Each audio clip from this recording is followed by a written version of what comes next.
Nongro dan chon la gonrik amana kon lu kien de gona kon kel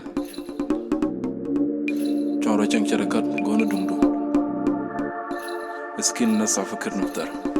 cheng na chere kwai dan jeneng ma da tok de mar cheng on tok you ban ray tor ti the point la roar churu om kam jeg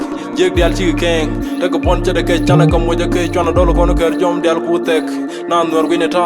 koy dial wa ma kon cheng na ke bab nok dol nyala bar ga de gur gat jeg dial chi ga ku ke je cha ga na je ke chok cheng na ben chul china dial la jom check a nigga so rom in the club that be ya self gonna bar ye ne go de nyon ma say you go bar is something good ka bom ke je tut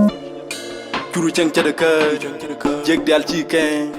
but ga na chere wa go to ni gu churu om kam jeg dial chi keng but ga na chere wa go to ni gu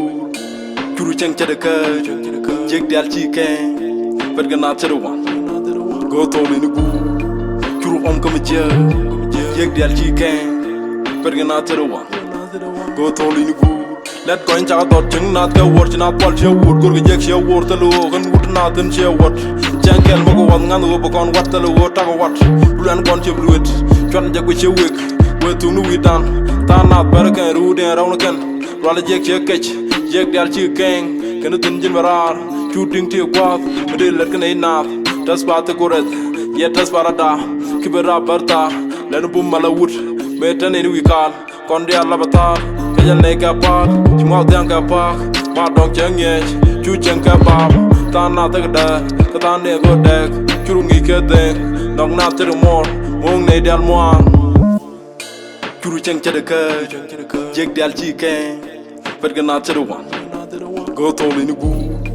churu om kam jeg dial chi keng, bet ga na te wan, go to li ni gu, churu jeng che de ka, jeg dial chi keng. But ga na chere wan go to li ni gu churu om kam jeg dial chi keng but ga na chere wan go to li ni gu